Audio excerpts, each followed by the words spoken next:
서방 극락세계는 불문에서 가장 아름다운 약속이라 불립니다. 황금으로 땅이 깔리고 연꽃이 만발한 나라, 온갖 괴로움이 없고 윤회의 고통에서 벗어난 정토. 그저 아미타불의 이름을 부르기만 하면 누구든 그곳에 왕생할 수 있다고 하여 수천 년 동안 수많은 수행자들이 향을 사르고 절을 올리며 아침 저녁으로 연불에 정진했습니다. 오직 사후에 그 영원한 극락에 들기 위함이었습니다. 하지만 오늘 우리는 천년 동안 봉인되어 있던 비밀의 문을 열어보고자 합니다. 서방 극락세계는 과연 서쪽에 실제하는 부처님의 정토일까요? 아니면 중생을 제도하기 위한 부처님의 한 가지 방편설이었을까요? 혹은 극락은 저 멀리 피 안에 있는 것이 아니라 바로 우리 마음속에 감추어져 있는 것은 아닐까요? 당신이 이 영상을 보게 된 것은 결코 우연이 아닙니다. 불경에 이르기를 오랜 세월 쌓은 인연이 없다면 불법을 만나기 어렵다고 했습니다.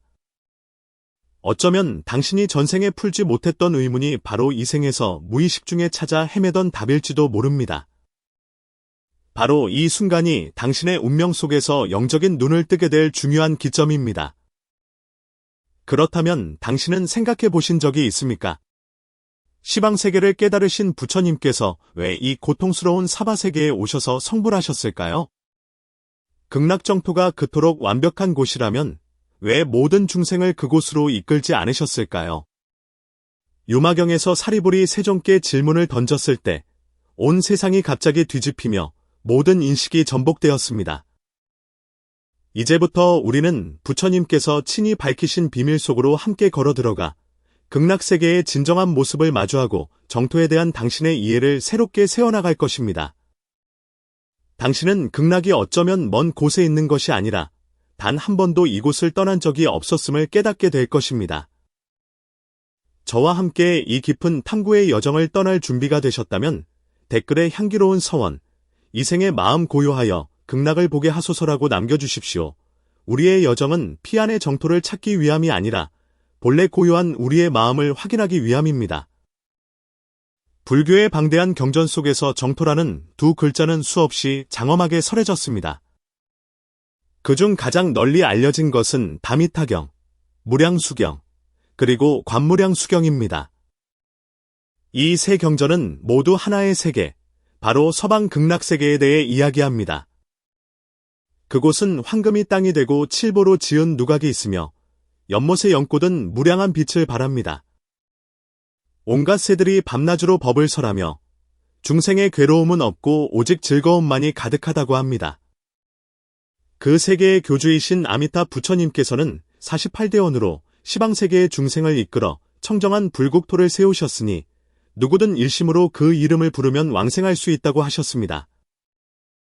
이는 수많은 불자들의 마음속 귀의처이자 역대 조사 스님들께서 대대로 전해온 굳건한 신앙이었습니다. 그러나 이처럼 완벽해 보이는 정토 사상 속에는 불법의 가장 심오한 가르침이 숨겨져 있었습니다. 바로 유마경에서 부처님과 제자 사이에 오고 간 세상을 뒤흔든 대화가 그것입니다. 그날 지혜가 으뜸인 사리불 존자는 고통으로 가득한 이 사바세계를 보며 마음의 의문을 품고 부처님께 여주었습니다. 세존이시여, 이토록 청정한 불국토가 있다면 어찌하여 그곳이 아닌 이 더러운 예토에서 중생을 교화하고 계십니까? 뒤는 불법에서 가장 묻기 어려운 질문이었으나 동시에 가장 깊이 생각해 볼 가치가 있는 물음이었습니다. 부처님의 대답은 극락세계의 존재를 부정하는 것이 아니었습니다. 지혜의 불꽃으로 모든 중생의 마음자리를 비추시는 말씀이었습니다. 만약 사람의 마음이 깨끗하면 그가 보는 모든 곳이 정토요, 마음이 더러우면 보는 모든 곳이 예토이니라. 이와 같이 정토는 저 멀리 있는 것이 아니라 바로 너의 한 생각 사이에 있느니라. 이것이 바로 유마경이 전하는 놀라운 가르침입니다. 형상으로 존재하는 땅에 집착하는 대신 모든 불국토는 오직 마음에서 비롯된다는 궁극의 진리를 드러낸 것입니다. 속세에 머물면서도 초월적인 지혜를 지녔던 유마일거사 또한 경전 속에서 여러 차례 설법했습니다. 정토에 집착해서도 안 되며 이 예토를 싫어하고 떠나려 해서도 안 된다. 마음이 청정하면 이르는 곳마다 불국토이니라. 이 가르침은 정토 삼부경과 상반되는 것처럼 보이지만 실은 둘이 아니라는 불법의 깊은 뜻을 담고 있습니다. 극락세계의 장엄함은 부처님께서 초심자들을 선한 길로 이끌기 위해 놓으신 다리와 같습니다. 그리고 유마경에서 말하는 예토가 곧 정토라는 가르침이야말로 진정으로 내면의 깨달음을 향해 나아가는 비밀의 문인 것입니다.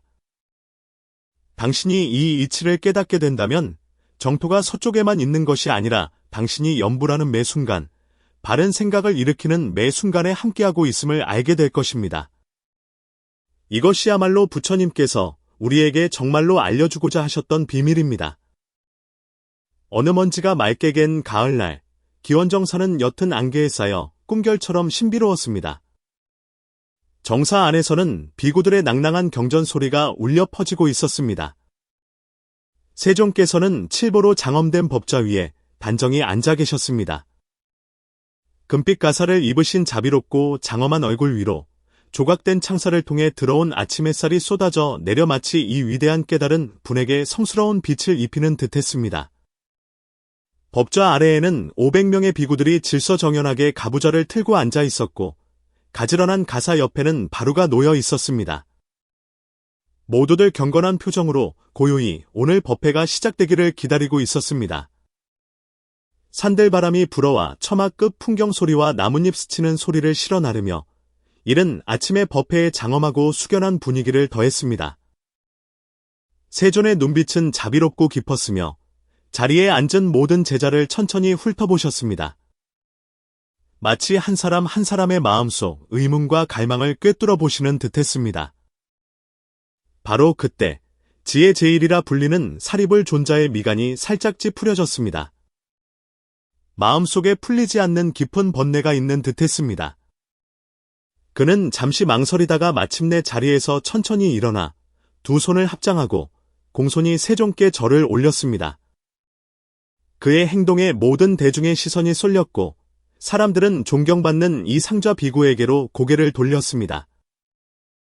세존이시여, 제자 마음에 오랫동안 품어온 의문이 있어 목에 가시가 걸린 듯 답답하여 참을 수가 없습니다.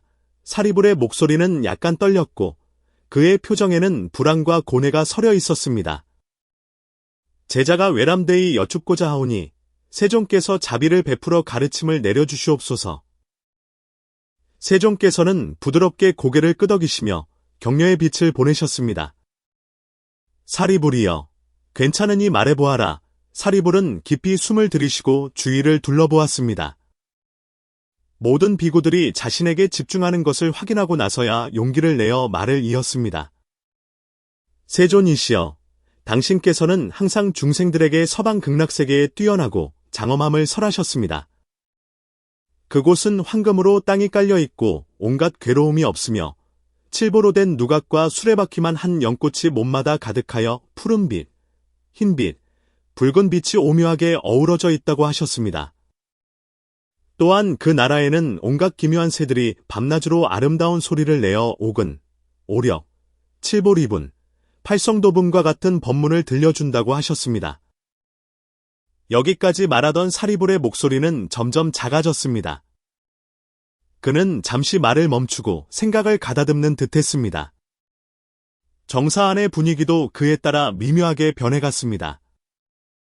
그런데 갑자기 사리불이 목소리를 높였습니다. 그의 눈에는 의욕과 의아함이 스쳤습니다. 하지만 제자가 이 사바세계를 살펴보니 곳곳에 나고 늙고 병들고 죽는 고통과 가난하고 공공한 어려움이 가득합니다.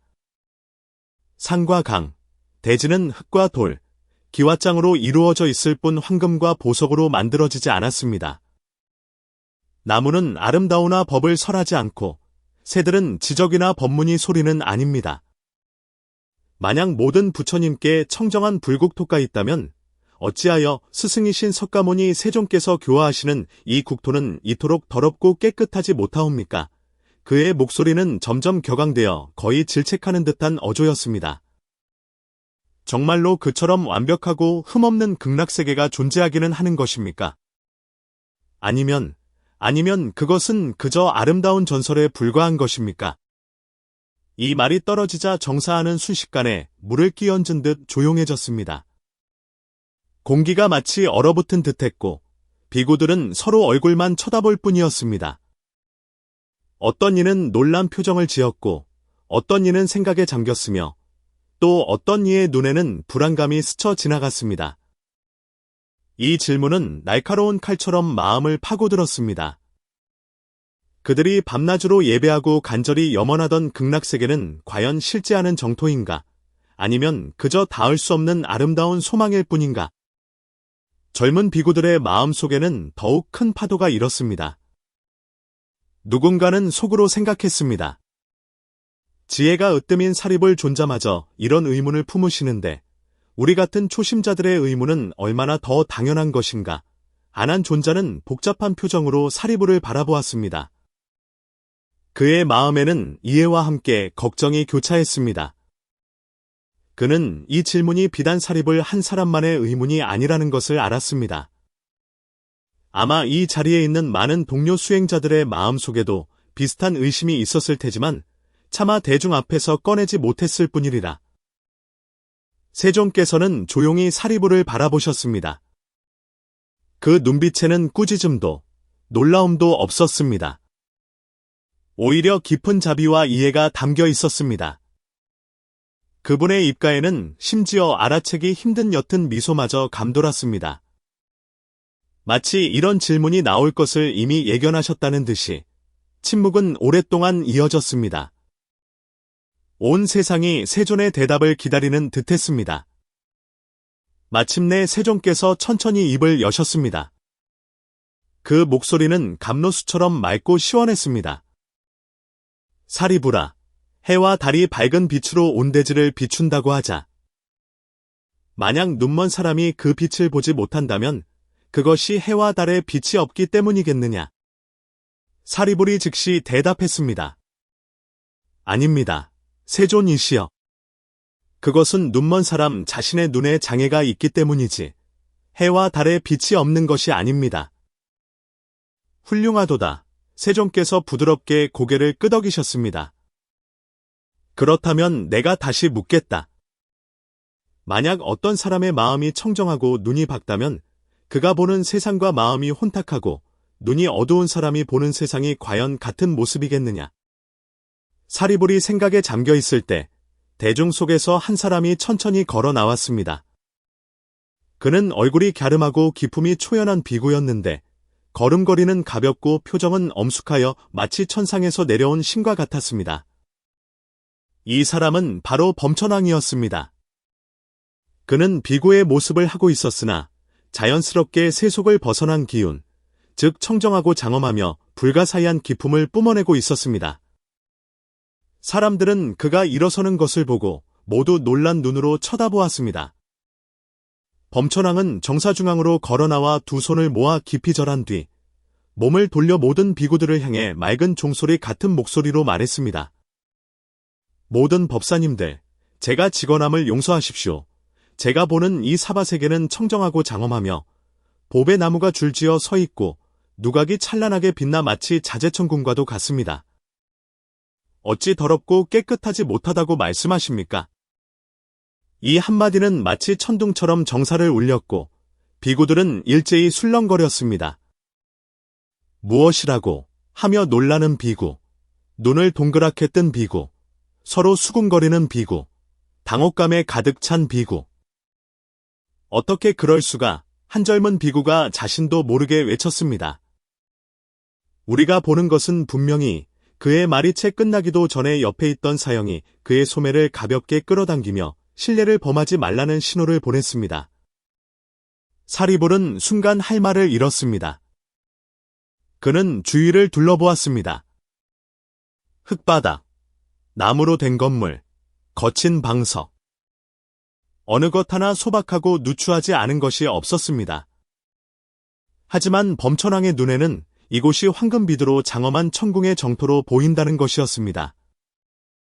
범천왕이여, 당신이 한 말은 정말입니까? 한 중년 비구가 참지 못하고 물었습니다.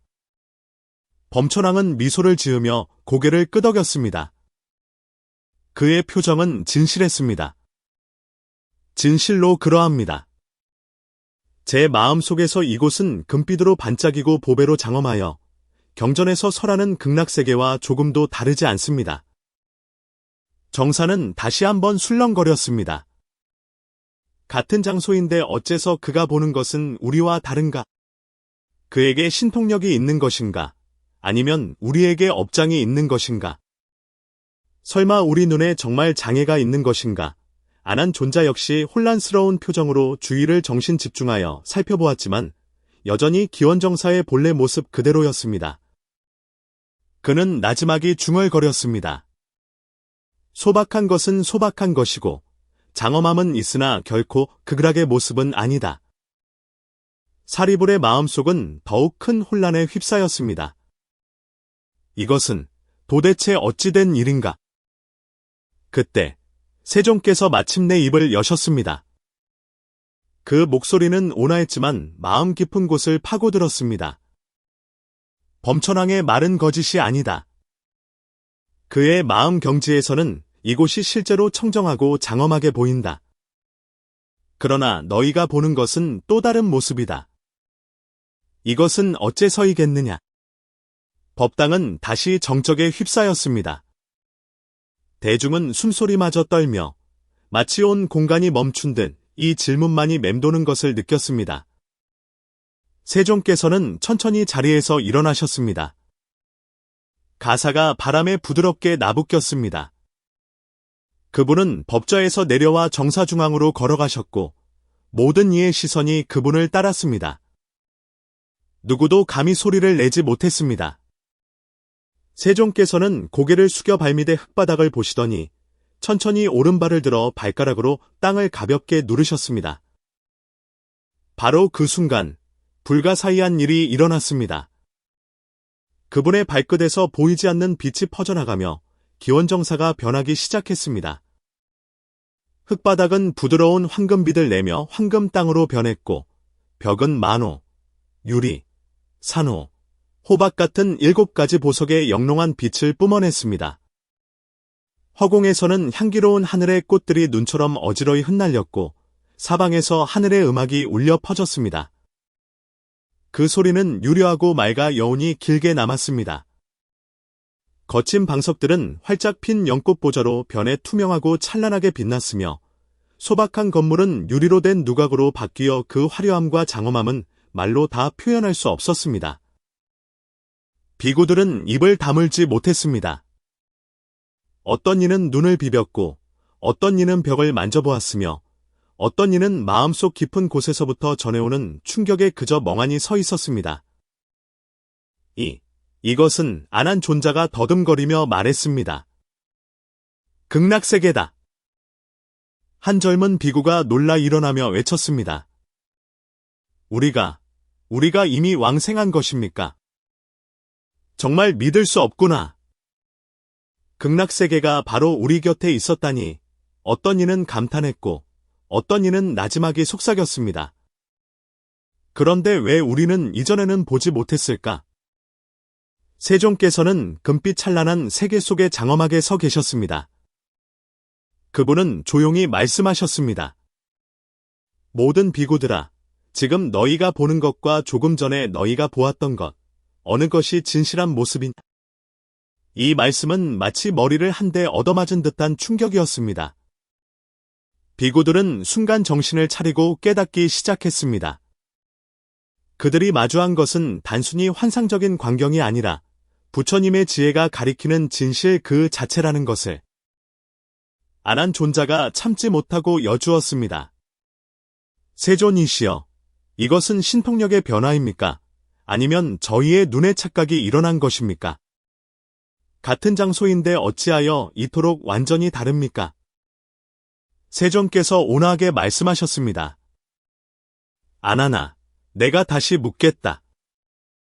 만약 호숫물이 거울처럼 맑으면 산과 구름과 새를 비출 수 있지만 호숫물이 더러운 흙탕물이라면 오직 뒤섞이는 진흙만 보일 뿐이다. 이때 하늘이 변한 것이냐, 아니면 호숫물이 변한 것이냐? 아나는 고개를 숙이고 깊은 생각에 잠겼습니다. 알듯 말듯한 표정으로 그는 곁에 있는 연꽃 보절을 보고 세존의 발밑을 보고 그리고 다시 자신의 마음을 들여다보았습니다. 충격은 아직 가시지 않았습니다. 사리불은 그 순간 더욱 깊은 사색에 빠졌습니다. 그는 나지막이 을조렸습니다. 설마 우리가 보는 세상이란 것이 단지 우리 내면 상태의 반영일 뿐이란 말인가? 외부의 경계가 마음을 따라 변할 수도 있다는 것인가? 바로 그때 한 젊은 비구가 조심스럽게 손을 들고 물었습니다. 세존이시여, 그렇다면 서방 극락세계는 그의 말이 채 끝나기도 전에 세존께서 손을 들어 잠시 멈추라는 신호를 보내셨습니다. 세존의 눈에는 깊이를 알 수 없는 빛이 스쳤습니다. 그것은 마치 3세의 인과를 모두 꿰뚫어 보시는 듯한 눈빛이었습니다. 공기는 다시 무겁고 긴장되고 장엄해졌습니다. 대중의 심장은 빠르게 뛰었고 거의 숨 쉬는 것조차 잊었습니다. 그들은 알았습니다. 다음에 이어질 말씀이 어쩌면 그들이 평생 기다려온 답일지도 모른다는 것을. 모든 이가 숨을 죽이고 있을 때 밖에서 갑자기 발걸음 소리가 들려왔습니다. 멀리서부터 점점 가까워지는 그 소리는 절제되어 있으면서도 어딘가 급한 힘이 실려 있었습니다. 비구들의 고요한 걸음도 속인들의 분주한 걸음도 아니었습니다. 대중은 약속이라도 한 듯 일제히 정사문 쪽을 바라보았습니다. 이토록 중요한 순간에 누가 방해하는 것인가 하는 불만스러운 마음이 잠시 일었지만 다음 순간 그들의 표정은 변했습니다. 온 사람은 다름 아닌 유마일 거사였습니다. 제가 보살로서 초월적인 지혜로 시방세계의 명성이 자자하고 형식에 얽매이지 않는 모습으로 모든 비구들의 존경과 경애를 받는 이였습니다. 그는 무언가 아랠 것이 있는 듯 다급한 표정이었지만 정사에 들어서서 금빛으로 장엄하고 보배 누각이 빛나는 광경을 보는 순간 갑자기 걸음을 멈추었습니다. 그의 얼굴에 옅은 미소가 떠올랐습니다. 세존이시여, 그는 합장하고 예를 올렸습니다. 목소리는 차분했지만 기쁨이 담겨 있었습니다. 제자가 마침 때를 맞춰왔나 봅니다. 보아하니 세존께서 막대중을 위해 정토히 참된 의미를 설하려 하시는군요. 세존께서 부드럽게 고개를 끄덕이셨습니다. 그분의 시선은 온화했고 미소에는 끝없는 자비가 담겨 있었습니다. 이윽고 금빛으로 가득 찼던 공간이 마치 밀물처럼 서서히 빠져나가고 모든 것이 다시 원래의 소박하고 고요한 기원정사의 모습으로 돌아왔습니다. 하지만 이제 그 누구도 이곳을 평범한 속세의 공간이라 여기지 않았습니다.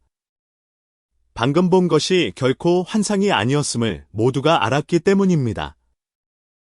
세존께서 다시 법자에 앉으시며 깊고도 기쁜 목소리로 말씀하셨습니다. 유마힐이여, 잘 왔다. 마침 대중을 위해 증인이 되어 줄 수 있겠구나. 자, 내가 한번 말해보아라. 내 마음속에서 극락세계란 과연 무엇이냐? 유마힐의 눈에 깊은 의미가 스쳤습니다. 그는 천천히 대중을 둘러보며 한 명 한 명의 비구와 눈을 맞춘 뒤 마지막으로 사리불에게 시선을 고정했습니다. 그리고 입을 열었습니다. 세존이시여, 만약 극락세계의 진실을 말씀드리자면 아마도 그는 의도적으로 말을 끊었고 분위기는 순간 얼어붙었습니다. 정사 안의 모든 이들이 숨을 죽이고 그의 다음 말을 기다렸습니다. 그 한마디가 마치 천고의 미스터리를 풀어줄 열쇠처럼 느껴졌습니다. 유마일은 주위를 둘러보며 모두가 자신에게 집중하는 것을 확인하고 나서야 천천히 말을 이었습니다.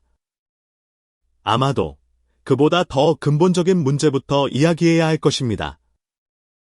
그것은 바로 그때 세존께서 갑자기 손을 들어 그를 부드럽게 제지하셨습니다. 유마일은 즉시 말을 멈추고 고개를 숙여 예를 표했습니다. 세존께서 대중을 향해 낮고 힘있는 종소리처럼 울리는 목소리로 말씀하셨습니다. 모두들 잘 들어라. 오늘 설하는 법은 너희 수행의 근본과 맞닿아 있다. 극락세계의 진실을 진정으로 이해하고자 한다면 너희는 먼저 한 가지 이치를 깨달아야만 한다. 말씀이 떨어지자 정사 안의 공기는 완전히 굳어버린 듯했습니다. 바람도 멎고 피어오르던 향 연기마저 멈추었습니다. 모든 이들이 기다리고 있었습니다. 마침내 밝혀질 그 비밀의 한마디를, 정토에 대한 인식을 뒤엎을지도 모를 그 한 문장을, 수행의 길을 바꿀지도 모를 그 시작점을, 그리고 아마도 당신 마음속에서 단 한 번도 생각해보지 못했던 그 방향을. 사람들은 묻습니다.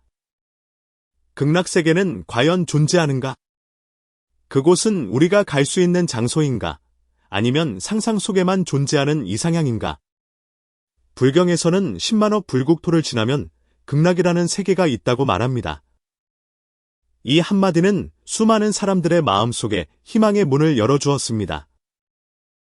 하지만 당신은 생각해 본 적 있습니까?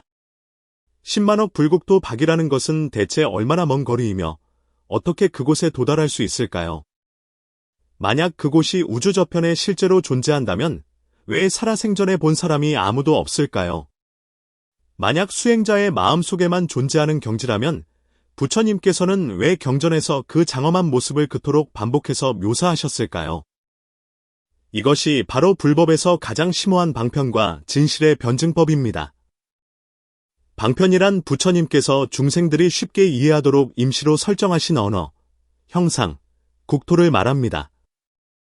진실이란 부처님께서 중생들이 궁극적으로 깨닫기를 바라시는 진리, 즉 모든 것은 마음이 나타낸 바이요. 모든 현상은 식이 변화한 거리라는 이치입니다. 다시 말해, 극락세계는 존재하면서 동시에 존재하지 않습니다. 존재한다고 하는 이유는 수많은 중생의 서원이 모이고 아미타 부처님과 같은 분이 무량겁의 수행을 통해 실제로 장엄한 정토를 이루셨기 때문입니다. 존재하지 않는다고 하는 이유는 만약 당신의 마음이 무명에 물들어 있고 분별심에 집착한다면 설령 진짜 정토에 들어간다 해도 그것은 그저 또 다른 꿈속의 환상에 불과하기 때문입니다. 부처님께서는 극락세계를 부정한 적이 없으시지만 극락이라는 글자에 집착하라고 권하신 적도 없습니다. 왜냐하면 진정한 왕생이란 사바세계를 도피하는 것이 아니라 본래의 마음자리로 돌아가는 것임을 아셨기 때문입니다. 당신은 왕생하고 싶습니까? 그렇다면 먼저 스스로에게 물어보십시오. 지금 당신의 한 생각은 청정합니까? 아니면 번잡합니까? 오늘 당신의 행동은 탐욕을 향했습니까? 아니면 내려놓음을 향했습니까? 당신이 염불하는 소리는 복을 얻기 위함입니까? 아니면 번뇌를 끊기 위함입니까? 만약 탐하는 마음으로 정토를 구한다면 이르는 곳마다 욕망의 세계일 뿐입니다. 만약 청정한 마음으로 부처님의 이름을 부른다면 바로 이곳 이 순간에 극락이 드러날 것입니다. 이것은 신비로운 이야기도 허황된 망상도 아닙니다. 이것이 바로 진정한 불법의 문이며 오직 인연 있는 사람만이 알아들을 수 있습니다. 사리불은 알아들었고 유마일은 깨달았습니다. 당신은 어떻습니까? 당신은 아직도 저 멀리 있는 정토에 집착하고 있습니까? 아니면 이제 고개를 숙여 당신의 이 한 생각이 맑은지 흐린지를 들여다볼 용의가 있습니까? 부처님께서 말씀하셨습니다. 마음이 고요하면 불국토가 고요하니라. 이것이야말로 그분이 당신에게 진정으로 가르쳐주고자 하셨던 이치입니다.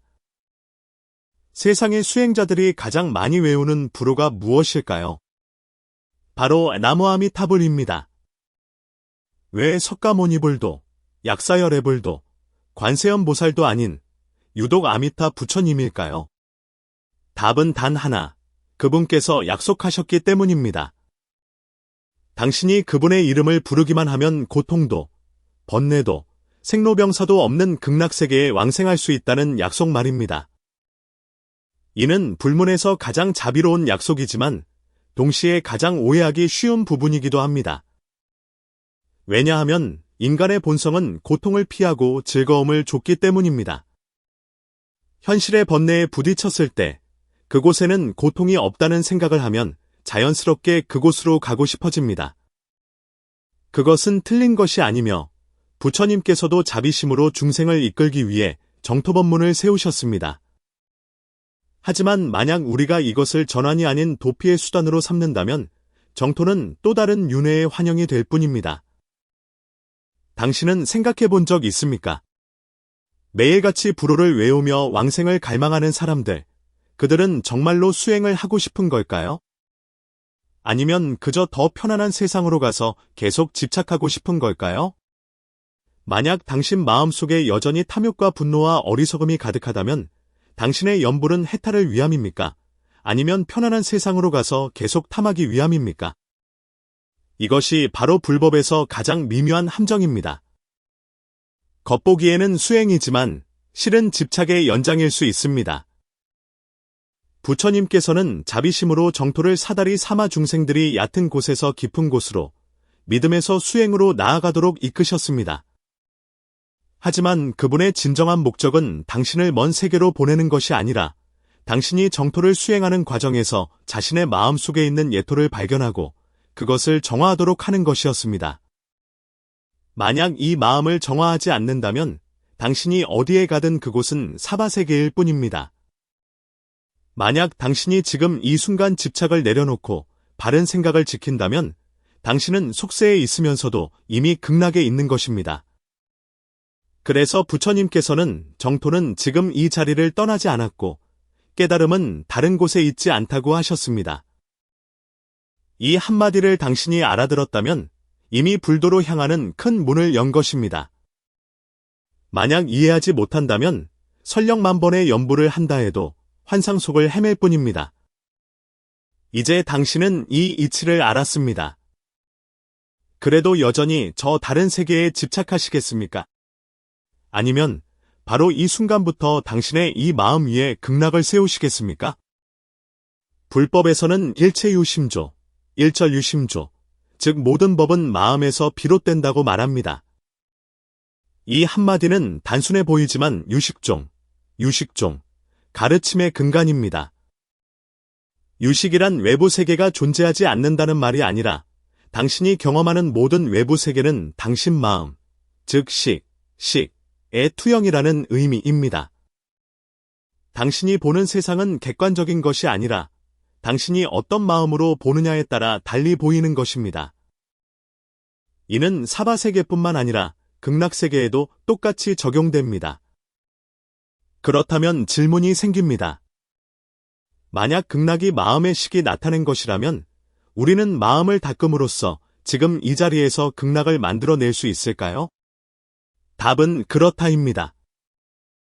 부처님께서 뉴마경에서 정토를 보여주셨을 때 대중을 다른 곳으로 데려가신 것이 아니라 그 자리에서 보게 하셨습니다. 부처님은 움직이지 않으셨지만 세상이 움직였습니다. 세상이 변한 것이 아니라 그들의 식이 변한 것입니다. 이는 마치 꿈과 같습니다. 당신은 이런 꿈을 꾼 적이 있습니까? 꿈속에서 당신은 불국토에 있었고 연꽃보좌에 앉아 있었습니다. 꿈속에서 부처님의 법문을 듣고 금빛 광명을 보았습니다. 꿈에서 깨어난 뒤 당신은 스스로에게 묻습니다. 그것은 가짜였을까? 아니면 당신의 마음이 너무나 생생하여 불국토를 만들어낸 것일까? 꿈은 바로 식이 가장 자유롭게 투영되는 현상입니다. 그리고 수행이란 깨어있는 동안의 식 또한 그처럼 순수하게 만들어 꿈속의 극락이 현실의 정토가 되게 하는 과정입니다. 부처님께서는 삼계가 오직 마음이며 만법이 오직 식이라고 하셨습니다. 다시 말해 정토가 먼 것이 아니라 우리의 식이 번뇌에 가려져 있고 탐욕과 망상과 업의 안개에 휩싸여 있어 바로 앞에 있는 극락마저 보지 못하는 것입니다. 그러나 만약 식이 청정해지면 즉각 진실을 비출 수 있습니다. 그러면 설령 속세에 몸담고 있더라도 한 생각에 무량광 부처님을 뵙고 한 생각에 무량수 법문을 들을 수 있습니다. 그러므로 극락세계는 죽은 뒤에 받는 상이 아니라 지금 이 순간의 식을 재구성하는 것입니다. 왕생하고 싶다면 먼저 스스로에게 물어보십시오. 당신은 매일 당신의 식을 정화할 용의가 있습니까? 당신은 염불할 때의 그 맑은 한 생각을 지킬 용의가 있습니까? 당신은 분별과 집착을 내려놓고 만물이 평등함을 볼 용의가 있습니까? 만약 당신이 그러하다면 극락은 당신의 임종을 기다리지 않고 지금 바로 당신의 마음속에 조용히 모습을 드러낼 것입니다. 이것은 부처님께서 한 번도 숨기신 적 없는 비밀이지만 오직 진실로 도를 구하는 자만이 알아들을 수 있습니다. 정토와 윤회, 하나는 귀히 처이고 하나는 떠도는 것입니다. 겉으로 보면 하나는 청정하고 아름다우며 다른 하나는 끝없는 고통의 바다입니다. 그래서 많은 사람들이 무의식적으로 정토를 윤회에서 벗어나는 탈출구로 여깁니다. 그것은 틀린 말이 아니지만 전적으로 옳은 말도 아닙니다. 불경에서는 중생이 업을 따라 삼계를 유전한다고 말합니다. 당신이 윤회하는 이유는 바로 너 때문이며 당신 마음속에 풀리지 않은 집착과 습관과 탐욕 때문입니다. 그런데 만약 당신이 자신의 업의 원인을 마주하지 않고 그저 고통 없는 세상만을 갈망한다면 정말로 윤회에서 벗어날 수 있을까요? 그럴 수 없습니다. 윤회는 장소가 아니라 상태이기 때문입니다. 당신이 극락에 있더라도 탐욕과 분노, 망상이 일어난다면 여전히 육도의 마음 상태에 있는 것입니다. 당신이 인간 세상에 있더라도 번뇌가 없고 모든 악을 끊고 모든 선을 닦는다면 이미 윤회에서 벗어난 것입니다. 그래서 부처님께서는 정토는 저 멀리 있지 않고 윤회는 이 땅에 국한되지 않는다고 하셨습니다. 문제는 당신의 몸이 어디에 있느냐가 아니라 당신의 마음에 어떤 물들미 있느냐는 것입니다. 당신이 염불하며 정토의 나기를 구하는 것은 사실 윤회하는 마음에서 벗어나는 훈련을 하는 것입니다. 당신이 항상 마음을 돌이켜 비추어 더 이상 탐하지 않고 집착하지 않을 수 있을 때 당신은 이미 윤회에서 벗어나는 첫걸음을 뗀 것이며 진정한 정토 또한 당신 마음속에서 한 방울 한 방울 드러나기 시작할 것입니다. 그러므로 중요한 것은 죽은 뒤에 어디로 가느냐가 아니라 지금 이 순간 내가 윤회 속에 있는가 아니면 정토 속에 있는가를 분명하게 자각할 수 있느냐는 것입니다. 당신은 매일 아미타 부처님의 이름을 부릅니다. 당신이 부르는 것이 과연 무엇인지 아십니까? 그것은 이름입니까? 희망입니까? 정토로 가는 암호입니까? 아니면 자신을 위로하는 정신적 의지처입니까? 많은 사람들이 염불이란 입으로 부르고 마음으로 생각하고 귀로 들으면 임종 때 부처님께서 맞이하러 오셔서 극락에 왕생하는 것이라고 생각합니다. 하지만 부처님께서는 단 한 번도 집으로 부르기만 하면 된다고 말씀하신 적이 없습니다. 부처님께서는 하루나 일해 동안 일심이 흐트러지지 않으면이라고 말씀하셨습니다. 중요한 것은 부르는 행위가 아니라 마음입니다. 당신이 염불하는 것은 외부에 있는 어떤 부처님을 부르는 것이 아니라 당신 내면에 잠들어 있는 깨달음을 일깨우는 것입니다. 아미타 부처님은 저 멀리 계신 어떤 신이 아니라 무량한 빛과 무량한 생명, 무량광, 무량수의 화신이며 바로 당신이 본래 갖추고 있는 청정한 지혜와 자비로운 광명입니다. 당신이 염불하는 것은 사실 자기 자신을 부르는 것입니다. 한 번의 불호는 한 번의 회귀이며 한 번의 생각 전환이고 탐욕과 분노와 어리석음에 대한 부정이며 청정한 광명에 대한 긍정입니다.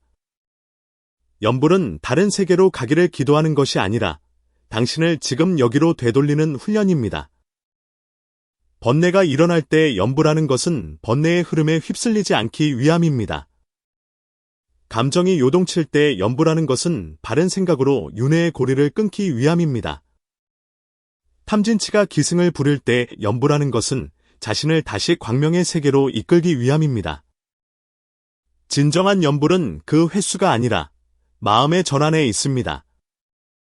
혼탁함에서 맑음으로, 더러움에서 청정함으로, 밖을 향한 추구에서 안을 향한 성찰로 전환하는 것, 이것이야말로 염불의 진정한 힘입니다. 염불을 임종 때를 위한 보험 정도로 여기는 사람들은 불법을 이용해 자신의 집착을 연장하고 있을 뿐입니다. 마음을 잊고 염불하며 망상 속에서 부처를 찾는다면 부처를 만날 문이 없습니다. 진실한 마음으로 염불하면 마음이 곧 부처여 부처가 곧 마음입니다. 한마디 불호가 당신의 진정한 깨달음을 되찾아 줄 수 있다면 바로 이 순간이 왕생이며 지금 여기가 정토입니다. 무량수경에서 아미타 부처님께서는 48대원을 세우셨습니다.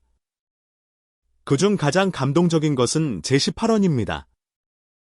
만약 어떤 중생이 지극한 마음으로 내 나라에 태어나고자 10번만이라도 내 이름을 부른다면 만약 그들이 왕생하지 못한다면 나는 결코 정각을 이루지 않으리라. 이 약속은 수많은 사람들에게 구원의 보증수표처럼 여겨져 왔습니다. 염불만 하면 반드시 왕생한다는 믿음 때문에 어떤 이들은 다른 수행과 노력을 포기하고 오직 염불만 하며 부처님께서 데리러 오시기만을 기다리기도 합니다. 하지만 당신은 생각해 보셨습니까? 아미타 부처님의 원력은 과연 누구를 위한 것일까요? 마음은 닦지 않고 염불만 하는 사람을 위한 것일까요? 아니면 진정으로 깨닫고자 하는 사람을 위한 것일까요? 관무량수경에서는 더 분명하게 말합니다. 하푸마생, 하푸마생의 중생은 비록 지은 죄가 극심하더라도 임종시에 진심으로 참회하고 마음이 흔들리지 않아야 비로소 부처님의 마중을 받을 수 있다고 했습니다. 중요한 것은 참회와 마음이 흔들리지 않음입니다. 이는 아무리 큰 원력이라도 당신 스스로 변화하려는 의지가 필요하다는 것을 의미합니다. 아미타 부처님의 자비는 모든 것을 대신해 주는 것이 아닙니다. 강가에서 얘야, 돌아오너라 하고 애타게 부르는 부모님과 같습니다. 만약 당신이 고개를 돌리지 않고 여전히 진흙탕 속에서 허우적거린다면 원력도 당신을 건져낼 수 없습니다.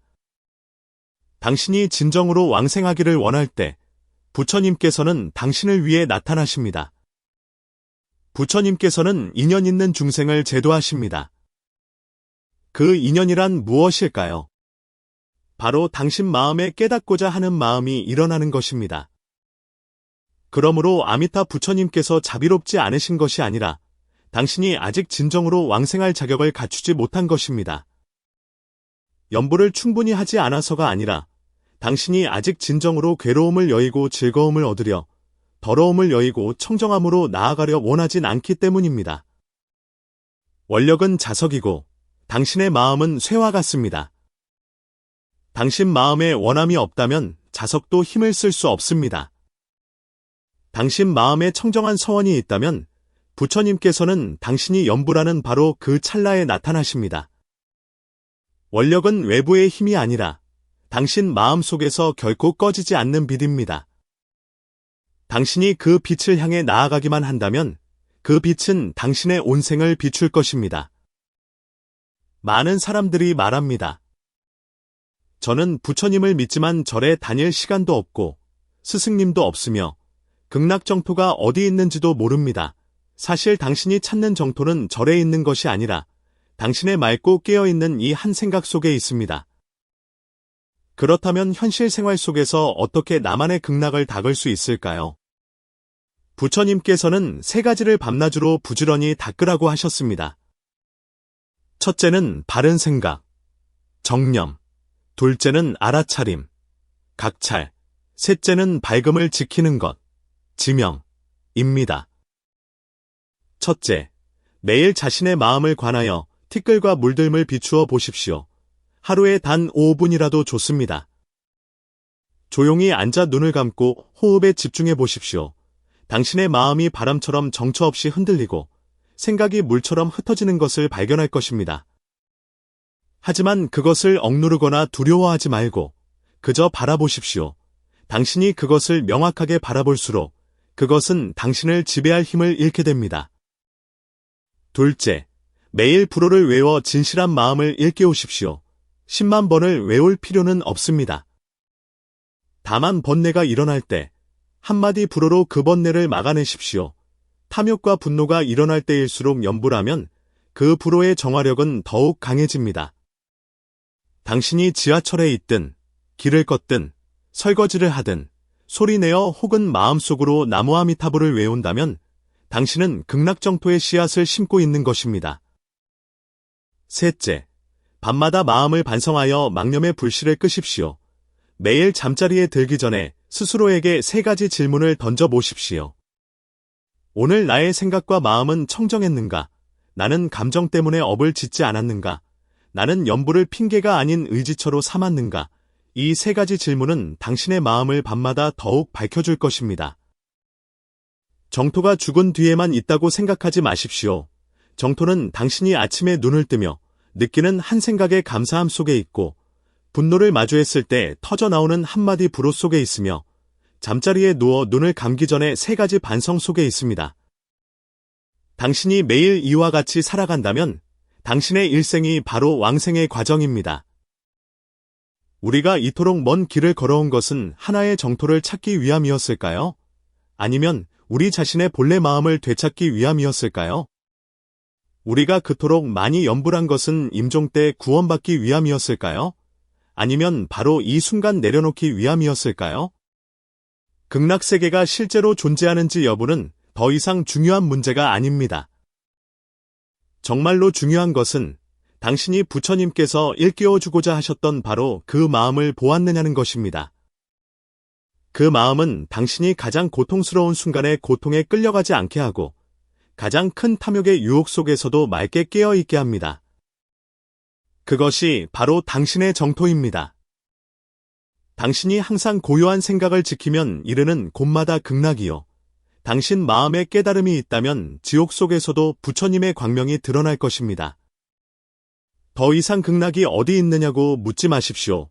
부디 고개를 숙여 당신의 이 한 생각을 들여다보십시오. 그러면 당신은 극락이 단 한 번도 당신을 떠난 적이 없었음을 발견하게 될 것입니다.